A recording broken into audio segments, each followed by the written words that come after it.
정부 발표에 11월 초부터는 위드 코리아가 코로나죠. 코로나. 예. 단계적으로 시행을 한다고 하는데 그 방침대로 되셨으면 좋겠습니다. 그렇죠? 좀 이렇게 좀 자유롭게, 특히 장사하시는 분들이 많이 어려움을 겪고 있는 시대인데 빨리 그런 것들이 속히 진행되기를 바랍니다. 그래서 우리도 예배도 좀 편안하게 드렸으면 좋겠고요. 요즘에 공무원들이 이제 좀 분위기가 이러니까 더 안 나오는 것 같아요. 좀 만원지가 꽤 됐는데 온다고 공문은 보내놓고 안 와요. 그래서 이제 우리가 좀 편안하게 있는데, 예, 그렇습니다.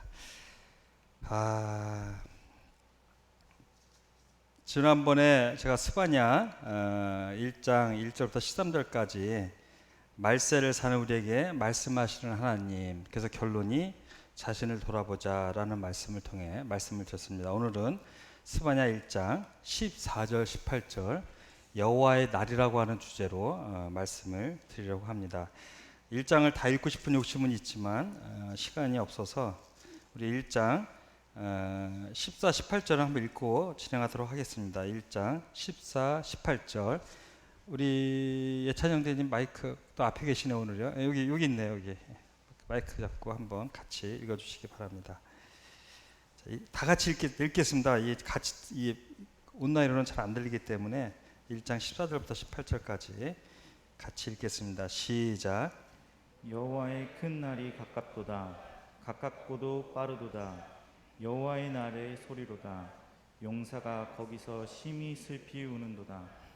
그날은 분노의 날이요 환난과 고통의 날이요 황폐와 패망의 날이요 캄캄하고 어두운 날이요 구름과 흑암의 날이요 나팔을 불어 경고하며 견고한 성읍들을 치며 높은 망대를 치는 날이로다. 내가 사람들에게 고난을 내려 맹인같이 행하게 하리니 이는 그들이 나 여호와께 범죄하였습니다. 또 그들의 피는 쏟아져서 티끌같이 되며 그들의 살은 분토같이 될지라. 그들의 은과 금이 여호와의 분노의 날에 능히 그들을 건지지 못할 것이며 이 온 땅이 여호와의 질투의 불에 삼켜지리니 이는 여호와가 이 땅 모든 주민을 멸절하되 놀랍게 멸절할 것입니다.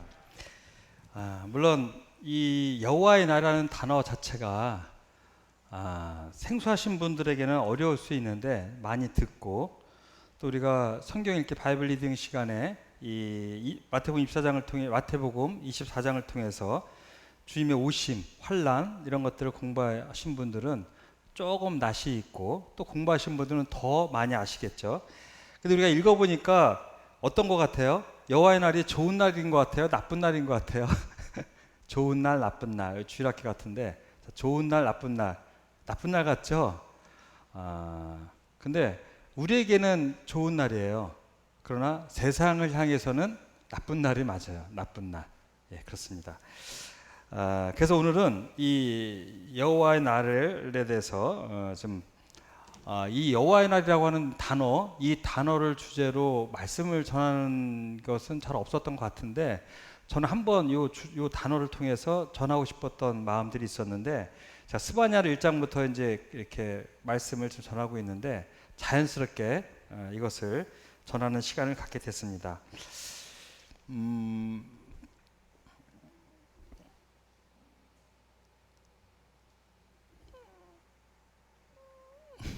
항상 안 넘어가죠. 네. 네. 자, 네. 자, 스바냐서는 지난번에 말씀을 드렸습니다만 다시 한번, 남왕국 유다 백성이 각종 죄악과 우상 숭배로 인한 하나님의 심판을 선포하는 동시에 회개를 촉구함은 물론 하나님께로 돌이킨 남은 자에게는, 남은 자들도 다음에 한번 공부를 하게 될 것입니다. 남은 자에게는 구원의 영광스러움을 깨닫게 하여 소망을 주고자 기록한 책이다. 지난번에 말씀드린 것처럼 요시야 시대 때 이제 이 요시야가 종교 개혁할 수 있도록 영향을 준 예레미야, 스바냐 선지자라고 말씀드렸는데, 그 목적이 멸망으로 가라고 하는 건 아닐 거 아니에요, 그렇죠? 결국 회복이죠. 회개를 해라. 그러면 하나님 영광 가운데 거하게 될 것이다. 근데 회개를 촉구했지만 돌이키지 않죠. 이스라엘 백성은 항상 많은 선자들을 통해서 보내서 회개를 촉구했지만 한 번도 돌이킨 적이 없어요. 오히려 요나서를 보면 니느웨만 돌이켰던 걸 기억을 보게 되는데, 한 번이라는 표현이 좀 안 맞을 수 있겠지만 어쨌든 거의 대부분이 그런 내용들을 보게 됩니다. 그래서 제가 이 시간을 통해서 몇 번 말씀을 드렸는데, 이 온라인이나 많은 이 매체들을 보면 목사님들이 이제 멸망이 다가왔다, 주님의 오심이 다가왔다, 회개하라, 다시 한번 부흥의 그런 역사가 이 땅 평양의 부흥처럼 평양교회 6.25 전의 역사처럼 다시 한번 그런 부흥의 물결을 촉구하고 있습니다만 거의 힘들 거예요. 성경적 원리가 그래요. 마지막 때는 다시 그런 부흥의 모습이 성경에 기록되어 있지 않습니다. 그래서 제가 매번 말씀드리는데 남은 자가 되라고 하시는 거예요. 남은 자. 남은 자. 우리는 이제 과거처럼 영적 부흥의 시대가 없을 거예요. 대한민국에도. 유지가 되면 너무 감사한 거고요. 우리가 바라볼 목표는 이제는 그런 과거의 영적 부흥이 아니라 남은 자에 집중하셔야 돼요. 내가 남은 자가 되야겠다. 끝까지 믿음을 지키고 살아남는 자, 세상에 물들지 않는 자, 그런 겁니다. 이거 다음에 또 얘기하기로 하고요. 자, 1장 내용을 보면 1절 본서의 저자와 신적 이 요시아의 기원, 시대적 배경을 설명하고 있죠. 지난번 말씀드렸습니다만, 자, 2, 3절 이 1장의 내용을 보면요, 처음에는 여호와의 날이 임할 대상이 전 우주적인 하나님의 심판, 여호와의 날에 임할 전 우주적인 국지적이지 않아요. 이 유다 땅이라고 하는 한정된 지역이 아니라 이 여호와의 날은 온 우주예요. 그냥 변화가 있는 거예요. 완전하게 새로운 땅, 새로운 하늘, 신천지. 우리 신천지가 아니라 걔들이 그 사람들이 그 말을 써서 그 말이 부정적인데 정말 신천지, 새로운 환경이 조성이 되는 거예요. 새 하늘과 새 땅. 그렇죠? 영원한 것, 썩지 않는 것이 형성되기 전까지입니다. 자, 그 형성을 되기 위한 전 과정이 심판이 있다는 얘기를 하시고 계신 거죠. 자, 4절 18절 오늘 공부할 거는 범죄한 남유다에 대한 하나님의 심판을 선언하고 있어요. 그래서 처음에는 우주적인 심판, 그 다음에 이스라엘을 향해서, 그 다음에 그 안에 있는 범죄한 제사장들이나 지도자들, 또 우리까지 이렇게 점진적으로 흘러가는 모습들을 이 1장을 보면, 또 스바냐서를 보면 알게 됩니다. 제가 지난번 읽어드린 거 기억나시나요? 다른 분들이 가끔 단에서 제가 전에 뭐 얘기한 거 기억나세요? 물어보면 제가 죄송해요. 저도 잘 기억이 안 나기 때문에. 욕심을 내지는 않습니다. 저는. 그래서 가끔 이렇게 정리를 합니다. 므낫세부터 여기 요시야, 가장 악한 왕 므낫세 아몬의 후손이 바로 가까이 접했던 할아버지, 아버지, 아들, 그렇죠? 그러니까 참 이런 환경 가운데서 이런 아들이 태어난 건 대단한 일인 것 같아요. 그러나 그도 역시 느고에서 죽임을 당하는데, 어쨌든 이 스바냐는 이스라엘의 유다의 정확히 가면 북왕국은 BC 722년에 망했잖아요. 남왕국은 586년에 망하는데 그 망하기 3-40년 전, 요 책이 기록한 것을 보면 역사가들이 얘기할 때 요 시디기야 마지막 왕이 이스라엘이 멸망하기 바로 한 4대 전, 한 3-40년 정도로 예상을 하고 있습니다. 네. 범죄, 그리고 징계, 회개, 구원, 재탈락, 멸망. 요 과정이 우리의 역사입니다. 그리고 이스라엘의 역사죠. 멸망이 왔어요, 이제. 근데요, 이제 이것이 없어요. 이제 멸망을 바라보고 사는 세대가 됐습니다. 어찌하다 보니. 물론 다시 돌아갈 수 있을지 모르겠지만 거의 성경적으로 보면 항상 우리 박주님이 역사를 통해 성경을 역사를 통해서 봐라, 역사적 관점으로 봐라, 이렇게 말씀하시잖아요. 그렇죠?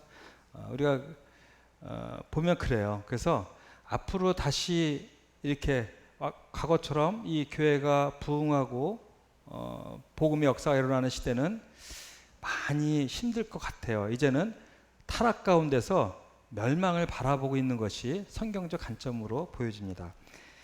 자, 그래서 지난주 결론이 자신을 돌아봐라. 그렇죠? 기념초에 기록하셨다. 우리의 삶을 오늘 여기에 참여하신 분들, 또 온라인에서 참여하시는 분들, 또 혹시 어디 멀리 가신 분들, 온라인에 참여하지 않는 분들, 이거 안 보고 계시겠잖아요. 안 보시는 분들, 이런 모든 것들이 기록되어 있다는 것입니다. 저는 이걸 생명책으로 보지 않고 그 삶을 기록하는 것으로 말씀을 드렸습니다. 제가 이제 요즘에 교회적인 광고가 많잖아요. 뭐 교회 가을 소풍 대체한 식사의 시간, 이런 것들, 또 우리가 지난번에 교회적으로 발표한 공문들이 있었는데 모르는 분들이 많더라고요. 왜 그럴까요? 온라인을 봤는데 사회에 있는 집중을 안 하시는 것 같아요. 제가 볼 때 이 광고 시간에는. 혹시 여기 몇 주 만에 오신 분 중에 그 광고 안 들으신 분 있으면 손 들어보세요 하면 안 드시겠죠. 그러니까 죄송합니다. 장난쳐서. 근데 그 가을 소풍을 대체한 이 식사 교제 시간을 모르는 분들이 있어요. 내 파트너가 누군지도. 정말 다시 한번 이 온라인 듣는 분들이나 여기 계신 분들이 광고 시간에 집중하셔야지 교회가 돌아가는 걸 아시잖아요. 그렇죠? 잠깐 그 얘기를 하면 가을 소풍 할 때 호불호가 있어요. 어느 분들은 우리 팀 너무 좋아. 어느 분들은 너무 어려워요. 힘들어요. 이런 분들이 있는데 걱정하지 마십시오. 한 번에 안 끝나요. 계속 돌아갈 거니까 다음에 어떤 분들 만날지도 몰라요. 그러니까 너무 신경 쓰지 마시기 바랍니다. 어쨌든 이런 모든 사건들을 하나님께서 기록하고 계신다. 이런 모든 우리의 삶들을. 자, 여호와의 날, 야곱의 환난의 날, 주의 날 다 같은 말이에요. 여호와의 날, 이스라엘 백성에게 환난의 날이 됩니다. 그리고 주의 날. 구약에는 이 두 단어를 같이 사용했어요. 이렇게. 그러나 신약에는 이 말만 사용을 했죠. 또 야곱의 환난의 날이라는 표현이 가끔 나옵니다. 그래서 여호와의 날이라고 하는 것은 혹시 모르신 분들은 잘 들어보시기 바랍니다. 교회의 휴거 후 데살로니가서 4장 13절 18절에 휴거가 나오잖아요. 교회 휴거 후에 이 말 7년 환란부터 주님의 지상 재림 그리고 천년 왕국의 끝이 아니라 마지막 반역이 있어요. 이때 천년 왕국의 후에 무정경에 의해서 잠시 풀려난 사탄에 의한 사탄의 미혹함으로 말미암아 이 땅에 많은 백성들이 여기에 동조해요. 많은 나라들이 동조해서 마지막 반역이 있어요. 천년왕국 동안에 하나님을 경험한 사람들인데도 여기에 가담을 해요. 참 신기하죠. 저는 이걸 볼 때마다 신기해요. 어떻게 또 하나님께 반기를 들까? 그게 사람의 어리석음이고 무지함인 것 같아요. 그러니까 선악과를 먹었죠. 그렇죠? 그리고 지금도 이렇게 살아가잖아요. 하나님을 대적하고. 하나님을 믿는 백성 중에도 그리스도인이라고 하는 사람들도 많은 사람들이 육신을 따라 살아가는 것이 현실이 아닙니까? 그렇죠? 이것이 이때에도 나타나는 거예요. 다시. 그래서 까지의 기간들을 의미한다. 그리스도의 나이라는 표현이 성경에 보면 나오는데 우리 빌립보서 고린도서 5장 5절을 볼까 한번? 고린도서 5장을 5절 대표 하나만 보시면 고린도서 5장 5절을 보시면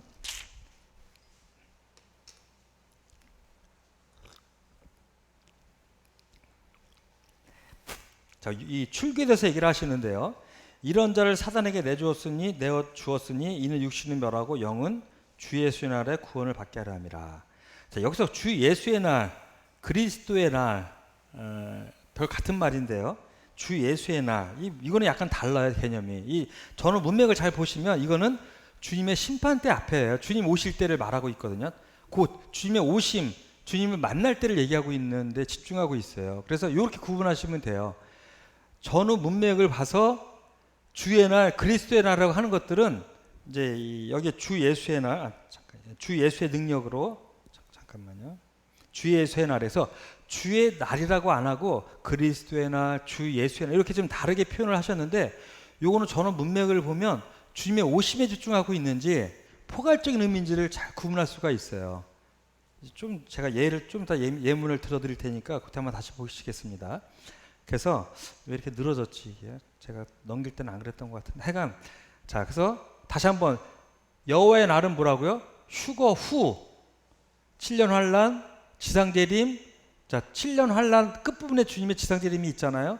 그리고 천년 왕국과 마지막 반열 요한계시록에 나오는 까지의 기간들을 의미한다. 요걸 잘 기억하시기 바랍니다. 자 구약에서는 이사야, 예레미야, 에스겔, 오마디아, 아모스, 스바냐, 스가랴 오늘 공부할 스바냐, 스가랴, 말라기에 주로 여호와의 날, 야곱의 환란의 날의 표현이 나오고 자 여호와의 날, 야곱의 환란의 날은 이 구약에서는 이런 주로 어디 집중해 있나요? 다 선지서에 집중해 있죠. 선지서 이유가 뭡니까? 마지막 때이기 때문에 선포하시는 거예요. 니들 돌아서라. 자 이스라엘 백성은 이 여호와의 날을 선포하는 이사야, 에레미야 이 많은 선지자의 말에 순종했나요? 순종하지 않았잖아요. 이게 지금 이 땅의 모습이에요. 이 마지막 마스랄의 마지막 이스라엘과 남한국 유다 땅의 모습처럼 지금의 우리의 모습이 그래요. 계속 회개를 촉구하고 있지만 돌아서지 않는다는 것입니다. 참 신기해요. 그러나 하나님께서는 마지막까지 공의로우신 하나님께서는 마지막까지 기회를 주고 계신 거예요. 선포하고 계신 거예요. 돌아서라. 회개하라. 그래서 이제는 이스라엘 백성이 다윗 왕 때처럼 그런 놀라운 부흥은 없겠지만 최소한 너희들이 남은 자가 되기를 원하세요. 남은 자. 남은 자.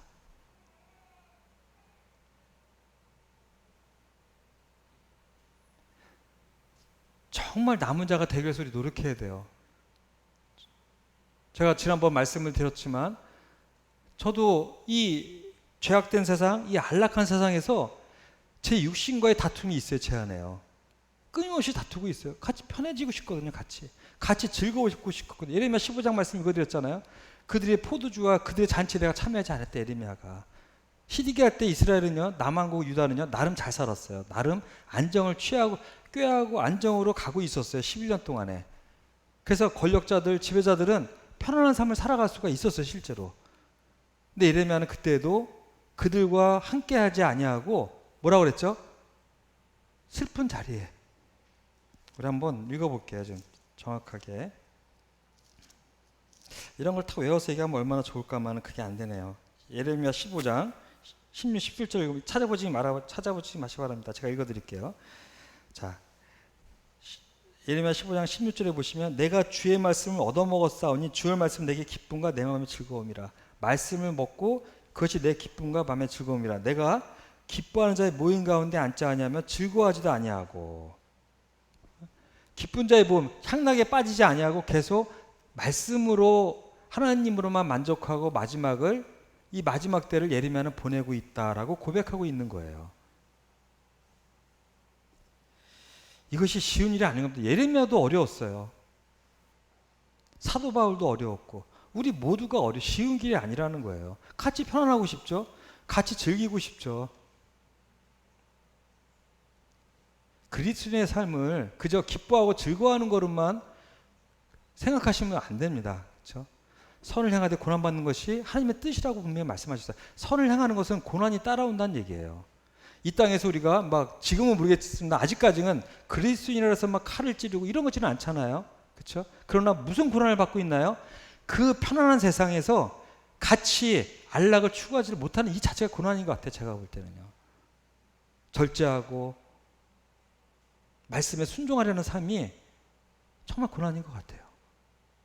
물론 지금도 외지에서 고생하는 많은 분들이 있지만 자 어쨌든 간에 자 환란의 날이라고 선포한 선지서 마지막 때에 주로 선지서들이 환란의 날에 대해서 선언을 하고 있습니다.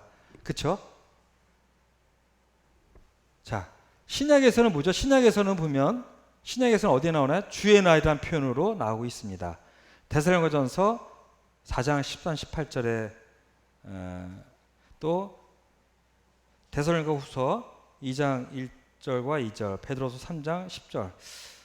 이게 지금 오타 같은데 잠깐만요.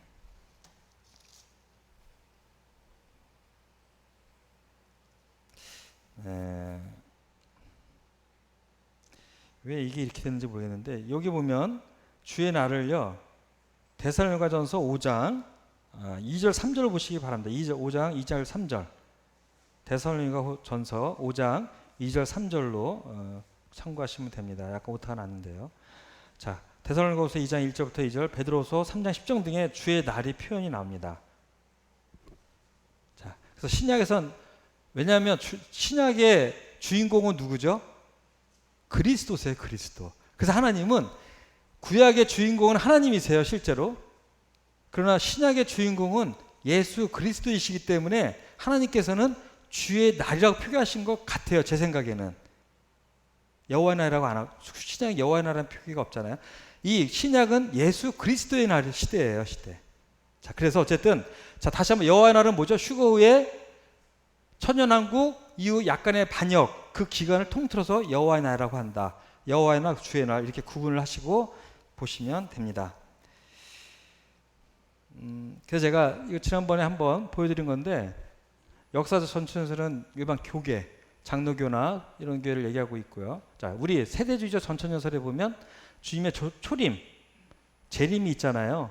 그렇죠? 지상재림이 전천연설, 이 일반 교계는 주님의 휴거, 재림과 휴거가 환란 끝에 있죠. 이 차이가 있는 거 이제 많이들 아시잖아요. 이제 이건 넘어가고 여기 보면 제가 이걸 수정을 하다가 수정을 안 했어요. 그냥 편안하게 보려고. 자, 언제죠? 그러면 여호와의 날은 언제를 얘기한다고요? 휴거 공중재림 후부터 천년왕국 전 고가 마곡 전쟁, 반역의 전쟁이 있을 때까지, 자, 백보자 심판 전이죠. 그러니까 이것이 여호와의 날인 것입니다. 죄송합니다. 너무 자세히 해서 이제 기억하시겠죠. 혹시 모르는 분들을 위해서 제가 좀 자세히 말씀을 드립니다. 자, 이사야서를 보면요. 2장 11절에 그날 여호와의 날을 얘기하고 있죠. 눈이 높은 자가 낮아지며 교만한 자가 굴복되고 홀로 높임을 받으시리라. 여호와 날의 이 징계의 대상, 심판의 대상은요. 첫 번째는 잠언 5장인가요? 여호와께서 미워하시는 것 첫 번째 교만한 자잖아요. 그렇죠? 심판의 대상은요. 확실해요. 누구죠? 하나님을 대적하는 자. 왜 대적해요? 교만하니까. 높은 자가 높은 자, 교만한 자, 높은 자가 낮아지고 교만한 자가 굴복되고 누구만이 높임을 받아요? 홀로 여호와께서 홀로 높임을 받으시리라. 하나님만이 높임을 받으셔야 된다는 것입니다. 저도 교만한 사람입니다만 교만을 자꾸 쳐서 복종시키는 이유는 뭔가요? 하나님께서는 교만한 자를 분명히 낮추십니다. 저는 그것을 많이 목도했고요. 이 교회에서도 또 제 삶 가운데서도. 그래서 계속 교만이라는 육신을 쳐서 복종시키기 위해 노력하는 것이죠. 왜죠? 하나님이 두렵기 때문이에요. 하나님이 나를 낮추시는 고통을 저는 경험하고 싶지 않아요. 처절하기 때문에. 하나님이 높아지고자 하는 자를 강제로 낮추시는 그 과정은요, 너무 처절해요. 저도 경험을 했고 많은 분들이 경험하는 것을 본인들은 아시고 때로는 옆에서 보기도 하죠. 그런 처절한 과정을. 그것이 너무 두렵기 때문에 내 마음의 교만을 쳐서 복종시키는 것입니다. 누구라도 자기 이름이 드러나는 것을 싫어할 사람이 누가 있겠어요. 자기가 높아지고 자기 이름이 만천하에 드러나고 이걸 누가 싫어하겠어요. 하나님이 높이시면 상관이 없어요. 내가 높아질 때 문제가 되는 것입니다. 그렇죠? 그래서 교만이라는 병을 쳐서 복종시키는 것입니다. 왜? 하나님이 그런 자를 낮추시기 때문에.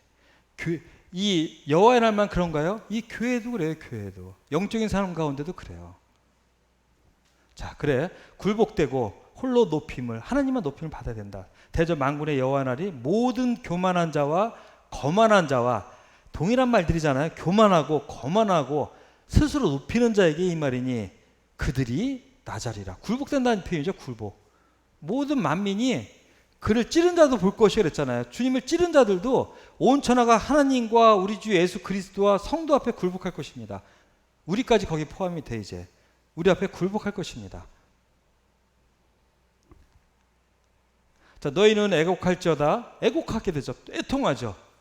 여호와 나를 갖고 왔어요. 너희는 이스라엘과 만민을 대상을 하고 있어요. 젖는 자에게서 멸망이 임할 것이며다. 그러므로 모든 손에 힘이 풀리고 각 사람의 마음이 녹을 것이라. 그들이 놀라며 괴로움과 슬픔에 사로잡혀 해산이 임박한 여자같이 고통하며 놀라며 얼굴이 붉고 같으리라. 자, 심판날에 사람에게 미치는 영향을 한번 이렇게 보면 모든 손이 피곤하며, 그렇죠? 저항 불능의 상태를 얘기해요. 저항. 손이 풀렸잖아요. 힘을 쓸 수가 없어. 무서워서 도망간 사람들이 가끔 주저앉잖아요. 왜? 다리가 떨려서. 이제 그 얘기를 하고 있는 거잖아요. 힘을 쓸 수가 없다는 거예요. 힘을 쓸 수가 없다. 저항 불능의 상태가 돼요. 제가 동영상을 하나 잠깐 봤는데 굿중에서 떨어진 남자 혹시 보셨어요? 굿중에서 BMW 지붕에 떨어진 남자. 근데 아직도 왜 떨어졌는지 얘기를 안 한다는데, 근데 몸은 괜찮은데 팔이 돌아갔더라고요. 이렇게 너무 고통스러워요. 생명은 보존이 됐는데 그 상상이 돼요. 아무 힘을 못 써요. 이 팔은 그냥 달려있지만. 마음이 녹을 것이라. 뭐죠? 두려움에 사로잡혀 있음을 얘기하잖아요. 두려움. 놀라며 해산의 고통이 임하고. 오늘 주한이가 왔습니다. 우리 동영자매가 주한이 출산해서 왔는데, 출산하고 오랜만에 이제 왔는데, 성경은 고통을 얘기할 때 이 해산의 고통하고 비교를 해요. 얼마나 이 고통이 심하면. 여자에게만 징벌이잖아요. 그렇죠? 남자에게는 이마에 땀이 흘려야 되고 여자에게는 출산의 고통이 있을 것이다. 이 고통이 얼마나 심하면 우리가 임하는 고통을 여기에 비유하십니다.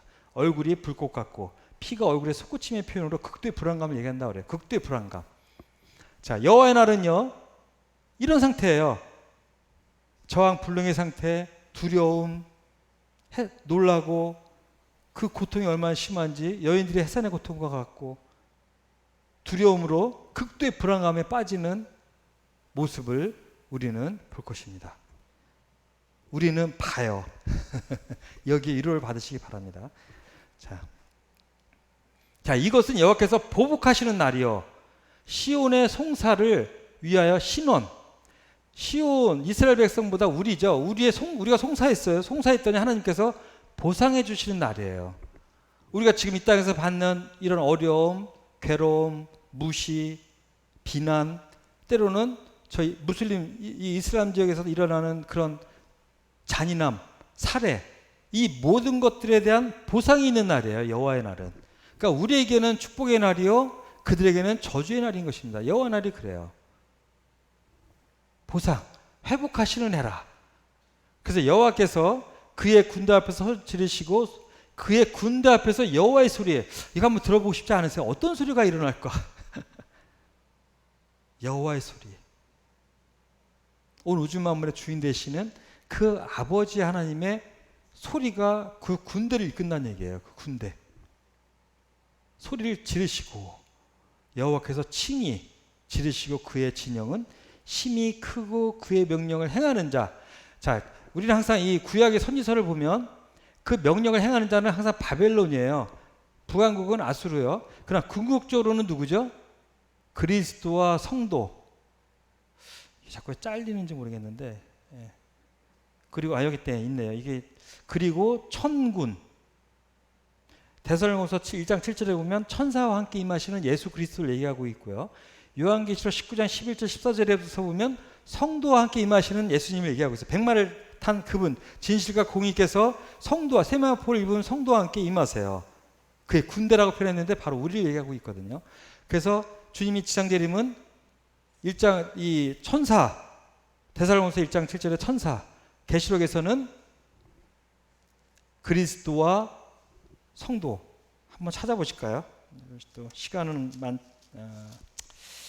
우리에게 읽어보고, 집에 와서 안 읽어보는 분들이 대다수이기 때문에 읽어보고 가겠습니다.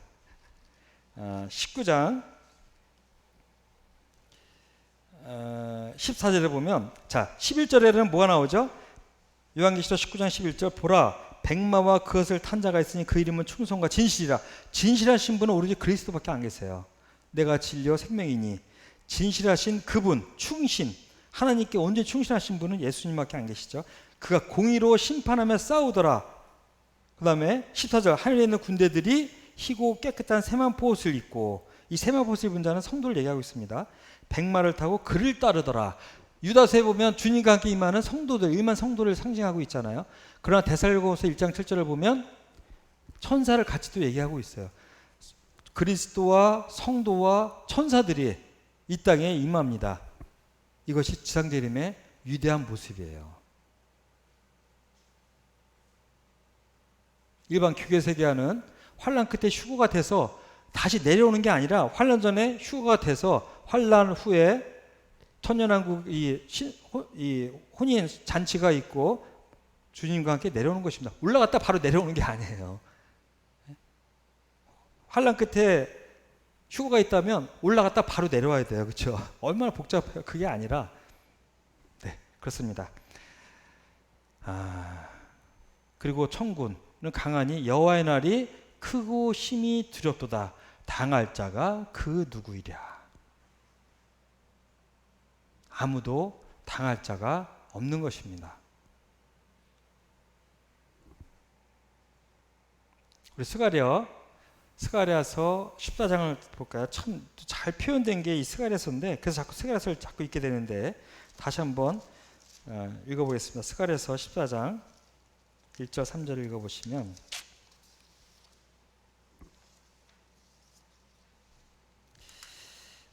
스가랴서 14장 1절 4절 우리 황희창 형제님이 한번 또 읽어주시기 바랍니다. 여호와의 날이 이르리라. 그날에 내 재물이 약탈되어 내 가운데에서 나누이리라. 내가 이방 나라들을 모아 예루살렘과 싸우게 하리니 성읍이 함락되며 가옥이 약탈되며 부녀가 욕을 당하며 성읍 백성이 절반이나 사로잡혀 가려니와 남은 백성은 성읍에서 끊어지지 아니하리라. 그때 여호와께서 나가사 그 이방 나라들을 치시되 이왕의 전쟁 날에 싸운 것 같이 하시리라. 그날에 그의 발이 예루살렘 앞 곧 동쪽 감람산에 서실 것이요 감람산은 그 한가운데가 동서로 갈라져 매우 큰 골짜기가 되어서 산 절반은 북으로 절반은 남으로 옮기고. 여기 보면 약탈이 되는데 1절에 2절에 보면 자 이스라엘을 공격하는 3차 대전이죠. 대상이 누군가요? 이스라엘 대적하는 대상이 역시 이방 나라들이에요. 자 구약에서 보면 북방 민족으로 표현이 되어 있고 에스겔서에 보면 요한계시록 16장에서 나오는 아마겟돈 전쟁의 주 공격로가 어디죠? 동편에서 왕들이 온다 그랬거든요. 요단강이 마르고 동편에서 왕들이 와요.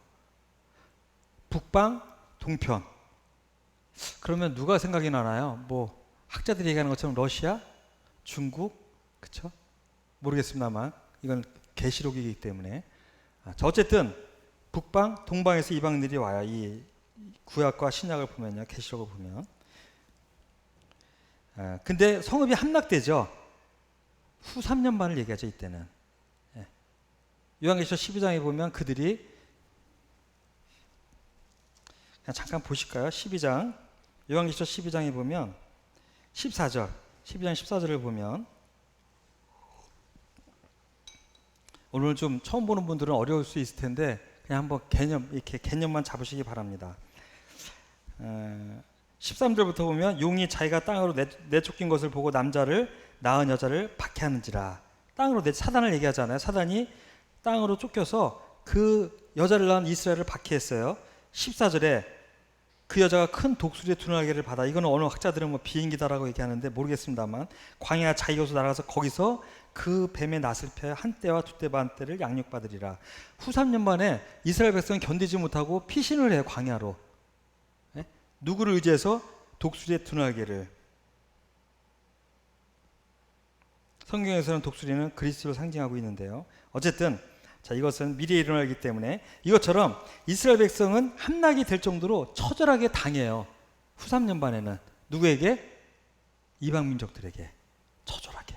자, 그것들을 여호와의 날의 모습이라고 얘기를 하고 있습니다.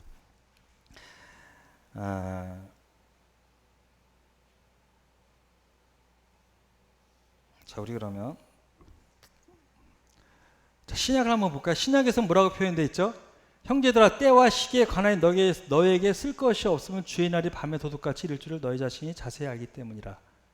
그들이 자 너희는 누구죠? 너희는 우리예요. 데살로니가 성도들, 수신자들, 너희. 주의 날이 쓸 것이 없대요. 우리에게는 우리 이거에 대해서 크게 얘기할 필요가 없대요. 도둑같이 세상에는 임하기 때문에 너희 자신이 자세히 알기 때문이라 그들이 세상이죠. 평안하다 안전하다 그때 임신한 여자에게 해산의 고통 이런 것 같이 멸망이 갑자기 그들 세상에게 이르니 결코 피하지 못하리라. 우리는 피하기 때문에 우리에게 이 날이 중요하지 않다라는 거예요. 크게 쓸 필요가 없다. 그리고 우리에게는 도둑같이 임하지 않는다는 거예요. 우리는 이렇게 말씀 시간에도 듣잖아요. 주님이 오시면 도둑같이 뭐야 하고 놀래나요? 우리 빛 가운데 있기 때문에 주님이 오시면 기다리고 있기 때문에 오 주여 이제 오십니까요? 그렇죠? 오 주여 이제 오십니까? 너희는 낯에 속하였음에 4절부터 쭉 그 이어지잖아요. 우린 빛의 자녀이기 때문에 이것이 도둑같이 임하지를 않아요. 그 다음에 우리는 천국에서 이 주의 날 시작과 끝을 위에서 보고 있기 때문에 우리하고는 상관이 없다는 거예요. 그러나 그들에게는 이 날이 도둑 같은 거예요. 도둑같이. 세상에는 평안하다 안전할 그때 3년 반은 그나마 또 낫다고 하죠. 전 3년 반. 대환란은 후 3년 반입니다. 이건 뭐 그 세부적인 것들은 다음에 또 뭐 기회가 되겠죠. 그들에게 이르니 결코 피하지 못하리라. 자, 데살로니가서 2장 2절을 보시면요. 2장 1절을 보면 이걸 구분해서 봐야 되는데 형제들아 우리가 너에게 구하는 것은 우리 주 예수 그리스도의 강림하심. 이건 공중재림을 얘기하고 있어요. 우리가 그 앞에 모임에 관하여 휴거를 얘기하고 있거든요. 의하여로 번역이 가능해요. 원어적으로 보면. 그래서 데살로니가후서 2장 1절과 2절을 나눌 필요가 있는데 이걸 같이 읽으면 혼돈이 옵니다. 그게 이제 데살로니가 교회 성도들의 모습이었던 거예요. 한번 펴보시기 바랍니다. 책을 내가 봐야지 또 이렇게 집중이 되기 때문에 자 펴보시면 그렇죠. 관하여 그러면서 2절에 보면 영어로나 또는 말로나 또는 우리에게 받았다 하는 편지로나 미혹하는 편지, 거짓된 편지를 얘기하고 있어요.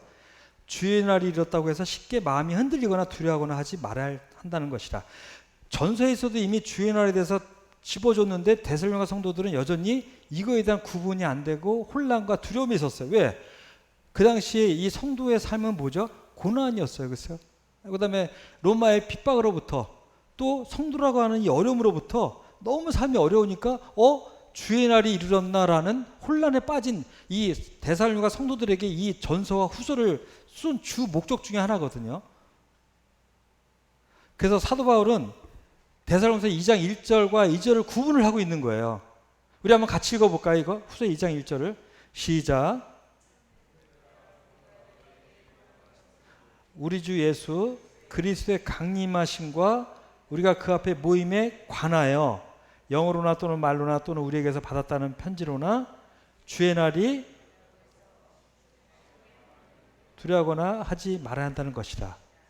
주의 날이 이르렀다. 이거 우리가 상관이 없는데 왜 두려워하냐 이거예요. 왜 두려워하냐. 두려워할 것이 아니라는 거예요. 이것은요. 세상은 두려워하게 되는데 우린 두려워할 대상이 아닌 거예요. 자, 신약은 어쨌든 이 전서와 후서를 통해서 다시 한번 말씀드리지만 2절은 모자라서 2절은 주의 날을 얘기하고 있는 거예요. 1절은 휴거를 얘기하고 있는 거예요. 공중재림과 주의 날을 구분하시기 바랍니다. 이게 일반적인 학자, 우리 모임의 학자들, 일반 교계에서 나온 책들을 보면 다 하나로 봐요. 그냥 그들은 휴거와 재림을 크게 구분을 못하고 있어요. 보면요. 그러나 모임에서 나온 주석들을 보면 다 구분을 하고 있어요. 윌리엄 할아버지나 존 헤딩이나 다 구분을 하고 있습니다. 참고하시기 바라고요. 자, 베드로후서를 보면 주의 날에 도둑같이 오리니, 자, 세상엔 도둑같이 오죠. 그날에는 하늘이 큰 소리로 떠나가고 물질이 만물이 뜨거운 불에 풀어지고 땅과 그 중에 있는 모든 일이 드러나리로다. 모든 것이 이렇게 풀어지리니 너희가 어떤 사람이 되어야 마땅하냐. 거룩한 행실과 경건함으로 하나님의 날이 임하기를 바라보고 간절히 사모하라. 그날에 하늘이 불에 타서 풀어지고 물질이 뜨거운 물에 녹아지려니와. 자, 이 말에는요 여러 가지 의미가 있는데요.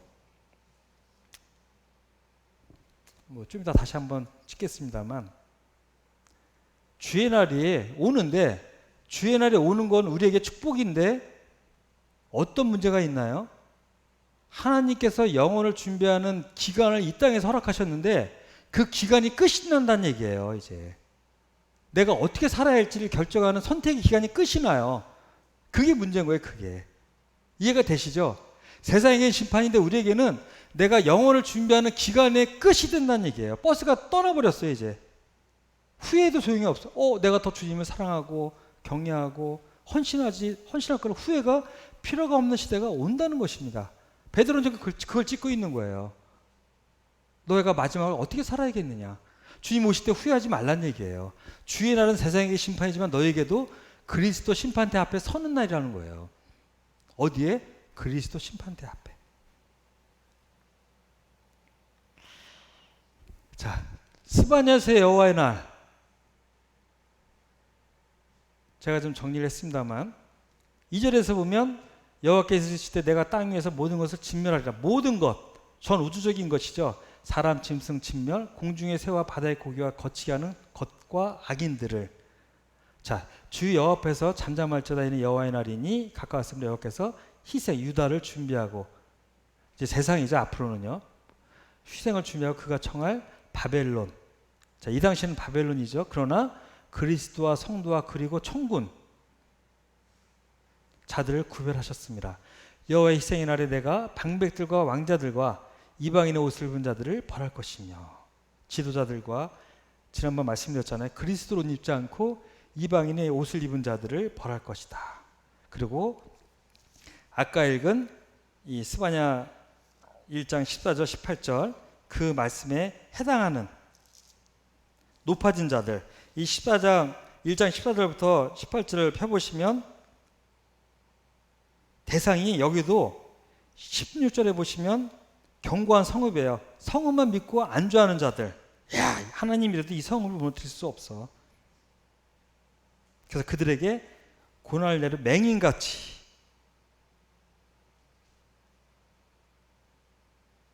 그대 눈을 영적 눈, 모든 눈은 떠 있으나 아무것도 볼 수 없는 빛이 없으니까요. 어둠 속에 있는 것 같은 맹인 같게 하리라. 맹인같이 행하게 하리니 이는 그들이 나 여호와께 범죄하였습니다. 그들의 피는 쏟아져 티끌같이 되며 그들의 살은 분토같이 쏟아져 티끌같이 됐고 이 살은 분토라는 표현은 뭐냐면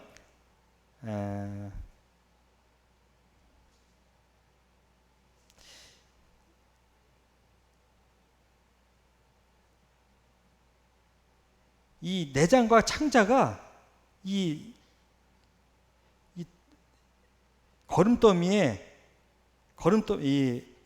자, 그들의 살은 분토같이 이 거름더미가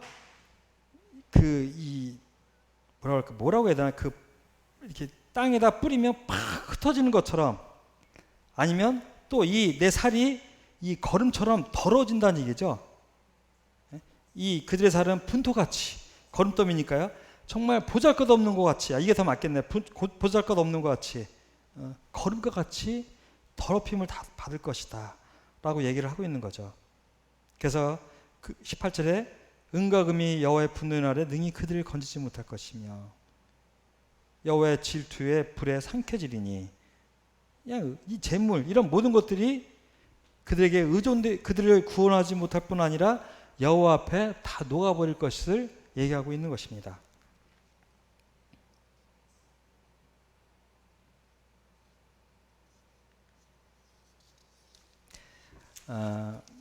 이스라엘은 7년 환란을 통해 연단을 받을 것입니다. 계시록에 14만 4천의 모양도 나오고 우리 마태복음 10장 5절을 보면요. 예수께서 이 12를 내보내시며 명하여 이르시되 12제자잖아요. 이방인의 길로도 가지 말고 사마리아인의 고을에도 들어가지 말고 오히려 이스라엘의 집에 어린 양에게로 가라 그래요. 자, 주님의 공생의 시작은요. 어디부터 시작하셨죠? 이스라엘.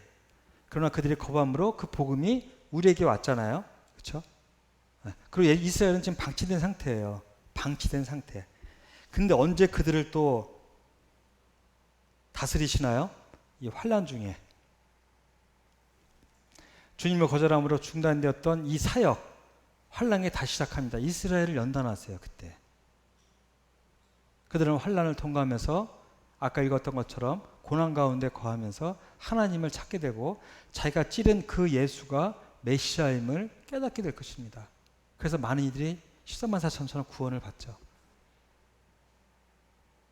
그래서 이 스바냐서 아까 읽었던 1장 7절 그 유다가 이 여호와의 환난 중에 연단을 받고 하나님께 돌아올 것입니다. 시간이 있으면 지금 읽어볼 텐데 보면 혹시 열심히 있는 분들은 집에 와서 읽어보시기 바랍니다. 자, 스바냐 1장 여호와의 진노의 날 심판의 대상이 스바냐 1장에 보면 땅의 모든 것들이었잖아요. 아까 또 범죄한 제사장들과 유다 백성들 4절 6절 타락한 방백들과 왕족들 권력에부터 사리사욕을 위해 사는 자들 이 땅에 배부를 위해 사는 자들이죠. 근데 성도도 이거는 자유롭지 않아요. 그렇죠? 이것을 위해서 사리사욕을 위해서 영적인 것들을 포기합니다. 자, 자신의 죄를 인정하지 않고 합리화하는 자들. 이건 한번 12절 읽어보실까요? 같이. 자, 1장 12절. 자, 같이 한번 읽겠습니다. 스바냐 1장 12절 시작. 그때 내가 예루살렘에서 찌꺼기같이 가라앉아서 마음속에 스스로 이르기를 여호와께서는 복도 내리지 아니하시며 화도 내리지 아니하시라 하는 자를 등불로 두루 찾아 벌하리니 한마디로 얘기하면 침체되어 있는 자들이에요. 포도주를 담그면 그 아래 찌꺼기가 가라앉는 것처럼 찌꺼기 같은 자들. 세상에서는 정말 거역한 자들, 우리 안에는 영적 침체자들 다 포함이 될 수 있겠죠. 자신의 죄를 인정하지 않고 합리한 자들인데 12절도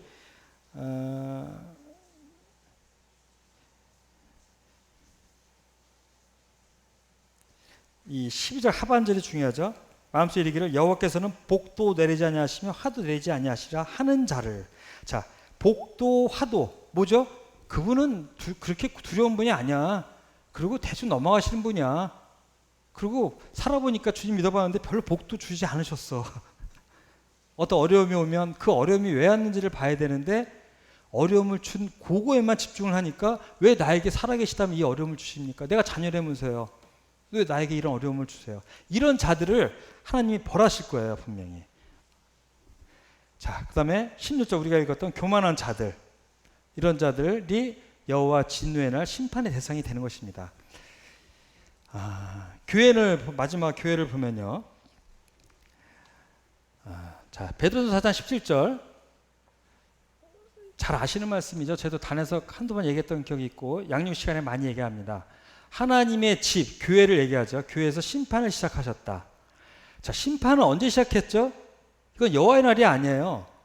여기는 뭐라고 돼 있죠? 오순절 이후부터 언제까지? 휴거까지예요. 제가 아까 말씀드렸던 그걸 얘기하는 거예요. 오순절 이후부터 휴거까지 심판을 하셔요. 우리를 어디서? 이 땅에서. 우리 심판은 완전히 자유로운 자가 아니에요. 만약 우리에게 먼저 하면 우리는 먼저 이 땅에서 심판을 받아요. 하나님의 복음을 순종한 자들의 그 마지막은 어떠하겠느냐. 의인이 겨우 구원을 받으면 죄송합니다. 이거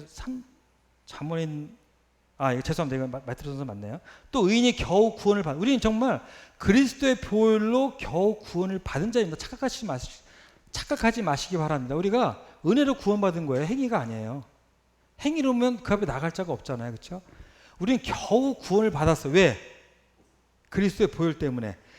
주님 앞에 헌신하고 순교했다고 구원을 받을 수 있나요? 그거 아니에요. 그렇죠? 행위로는 그 앞에 나갈 자가 아무도 없기 때문에.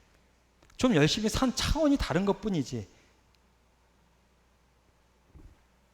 경건하지 아니한 자와 죄인은 어디에 서려? 보라, 의인이라도 이 세상에서 보응을 받겠거든. 하물며 악인과 죄인이려. 정말 이건 명심해야 될 게 뭐냐면, 자, 제가 계속 얘기하지만 이 심판 때 하나님의 백보자 심판은 영원한 형벌의 심판이에요. 그렇죠? 그리스도의 심판 때는 상급의 심판이라고 여러 번 말씀을 드리잖아요.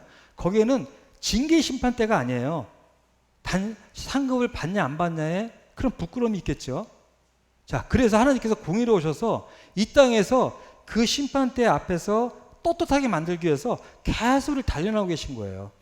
성경을 보면 세 가지가 있잖아요. 연단을 위해서, 때로는 죄 때문에, 때로는 하나님의 영광을 위해서 계속 우리를 달려나시잖아요. 나에게 어려움도 주시고 고난도 주시고 질병도 주시고 때로는.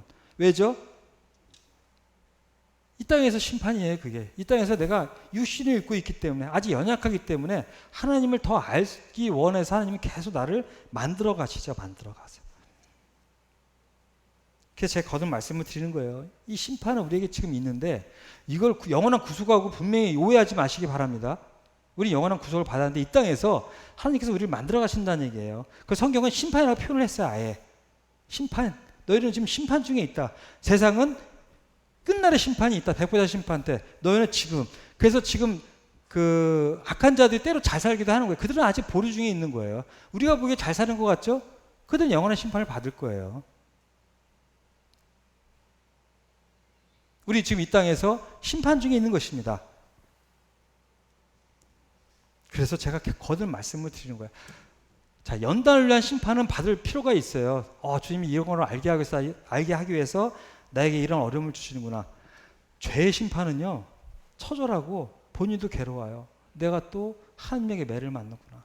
때로는 원망도 하죠. 주님 나에게 이런 어려움을 주십니까? 이런 어리석음을 범하지 말라는 거 계속 말씀을 드리는 거예요. 왜? 우리는 하나님의 심판 가운데 있기 때문이에요. 이 교회 시대는.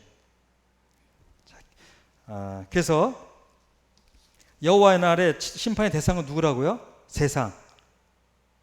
그 전에 우리는 이 땅에서 하나님의 다스림 속에 있는 것입니다.